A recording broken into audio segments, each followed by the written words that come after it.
আহলে হাদিস ভাইরা এক জায়গায় মারাত্মক লেভেলের সফল। ডক্টর জাকির নায়কের একটা লেকচারের ছোট্ট একটা অংশ আমার সামনে আসলো। উনি ওনার ভাষায় একটা কথা বললেন যেটা আমার কলিজায় আঘাত লাগলো। উনি বললেন যে अगर आप ये समझना चाहते हैं कि कौन सी जमात कुरान और हदीस के सबसे करीब है तो मैं कहूंगा अहले हदीस सबसे करीब है, क्योंकि ये जो भी काम करते हैं पहले ये सोचते हैं कि ये कुरान में है या हदीस में है। अगर कुरान में और हदीस में सही बात है फिर मैं अमल करूंगा। ये अहले हदीस की पहली निशानी है कि वो सही हदीस पर अमल करने की पूरी तरह कोशिश करते हैं। उन्हीं बोललेन আপনি যদি পর্যবেক্ষণ করেন যে কোরআন এবং সুন্নাহর কাছাকাছি সবচেয়ে কোন দলটা একটু বেশি এগিয়ে আছে, উনি বললেন আহলে হাদিস অনেক বেশি এগিয়ে আছে। কেন এগিয়ে আছে? উনি বললেন তারা কোনো কাজ করার পূর্বে সহিহ হাদিস দিয়ে সেই কাজটাকে জাস্টিফাই করার সর্বোচ্চ চেষ্টা করে। ঠিক কিনা বলে?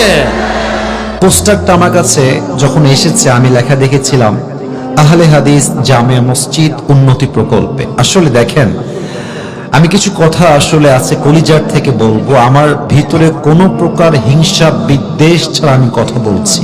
আমাদেরকে মাথায় রাখতে হবে আমরা যেখানেই থাকি, যে এলাকায় থাকি না কেন, আমার প্রথম পরিচয় জামাত ইসলাম নয়, প্রথম পরিচয় চরমোনায় নয়, প্রথম পরিচয় আহলে হাদিস নয়, প্রথম পরিচয় সরসিনা নয়, প্রথম পরিচয় আওয়ামী লীগ নয়, প্রথম পরিচয় বিএনপি নয়, প্রথম পরিচয় জাতীয় পার্টি নয়। আমার প্রথম পরিচয় আমি মুসলমান ঘরের সন্তান। তা অনেকে আমরা বিভেদ করার চেষ্টা করি। আমি আসিফ হুজুরকে আপনার অপছন্দ হতে পারে, তবে আমি সব প্রোগ্রাম করি। আমি কওমি মাদ্রাসার মাহফিল করি, আমি আলিয়া মাদ্রাসার মাহফিল করি, আমি আহলে হাদিস ভাইদের মাহফিল করি, আমি সুন্নি ভাইদের মাহফিল করি, আমি জামাতের ভাইদের মাহফিল করি। বলবেন হুজুর আপনি কি সব দিকেই ঘুরে বেড়ান? হ্যাঁ, কারণ রাসূল যদি ইহুদির সঙ্গে বৈঠকে বসতে পারে, মীমাংসায় বসতে পারে, সমাধানে আসতে পারে, আমি একজন মুসলমান ভাই হয়ে আরেক মুসলিম ভাইয়ের মাহফিলে যাব না কেন বলেন আপনারা?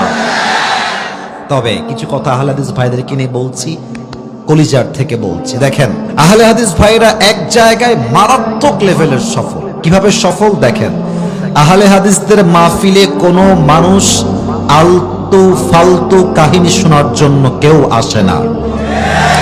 আহলে হাদিসদের ভাইদের মাহফিল করতে চাইলে আপনাকে সহিহ হাদিস ভিত্তিক, রেফারেন্স ভিত্তিক প্রত্যেকটা কথা আপনাকে বলতে হবে যুবক ভাই। এটা আহলে হাদিস ভাইয়েরা অনেক অনেক বেশি সামনে এগিয়ে। তবে আমরা বড্ড অসফল এক জায়গায় যে বেশিরভাগ মাহফিলে আমাদের শ্রোতারা আসে আলতু ফালতু কাহিনী, কিচ্ছা কালাপ শুনতে, এবং এই কিচ্ছার আলাপ শোনার জন্য দেখবেন লাখো মানুষের ঢল নামে। ইভেন একটা বিষয় খুব খেয়াল করবেন, এই দেশের সিস্টেমটা হচ্ছে, আমি জানি এটা সবার জন্য শুনতে তিতা, এটা আমার জন্য আরো বেশি তিতা। কথাটা হচ্ছে এইরকম, এই দেশে যোগ্য আলেমের দামের চাইতে ভাইরাল ব্যক্তির দাম বেশি যুবক ভাই। শুনতে তিতা, আমার জন্য তিতা, আপনার জন্য তিতা, বাট সত্য এটাই। আমার চাইতে কত যোগ্যতা সম্পন্ন আলেম আছে, মানুষ দাম দিতে চায় না কেন? ফেসবুকে ফলোয়ার্স নাই, ইউটিউবে সাবস্ক্রাইবার নাই, টিকটকে ফলোয়ার্স নাই। মানুষ মনে করে যে না এই লোকটার যোগ্যতা কম। আরে বেটা, ফ্যান ফলোয়ার্স হয় যদি যোগ্যতার সবচেয়ে বড় প্রমাণ হতো, বাংলাদেশে হিরো আলমের মতো সফল আর কেউ নাই সিরাজগঞ্জে। এটা সফলতার মানদণ্ড নয়। সফলতার মানদণ্ড হচ্ছে আপনি কোরআন থেকে হাদিস থেকে কথা বলতে পারছেন কিনা। ঠিক কিনা বলেন? আমার প্রিয় আহলে হাদিস ভাইরা সবচেয়ে বেশি এই সাবজেক্টে এগিয়ে। আর একটা সাবজেক্টে আমার প্রিয় কলিজার টুকরা আহলে হাদিস ভাইরা অনেক বেশি এগিয়ে আছেন, যে আহলে হাদিস ভাইরা কখনো বেদাতের সঙ্গে 2 পয়সা কোনো আপোষ করতে চায় না। আপনি খুব খেয়াল করবেন, যত আহলে হাদিস ভাইরা আছে যে কোনো আমল করার পূর্বে recheck, cross check and double check করবে যে এটা আসলে সহিহ হাদিসে আছে কিনা, এটা যে আমি করছি ঠিক আছে কিনা। এটার নামই তো প্রকৃতপক্ষের মুসলমান সিরাজগঞ্জের ভাই। বেদাতের সঙ্গে কোনো আপোষ চলবে না, এটার নামই মুসলমান ঘরের সন্তান।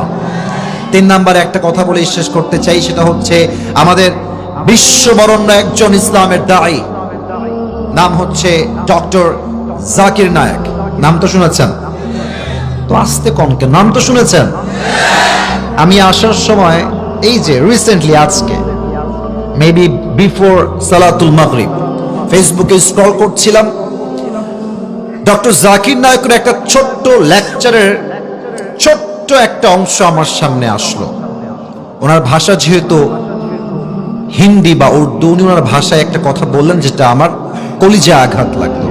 উনি বললেন যে अगर आप ये समझना चाहते हैं कि कौन सी जमात कुरान और हदीस के सबसे करीब है तो मैं कहूंगा अहले हदीस सबसे करीब है, क्योंकि ये जो भी काम करते हैं पहले ये सोचते हैं कि ये कुरान में है या हदीस में है। अगर कुरान में और हदीस में सही बात है फिर मैं अमल करूंगा, अगर ये कुरान में नहीं है हदीस में नहीं है तो मैं इस पर अमल करना नहीं चाहता।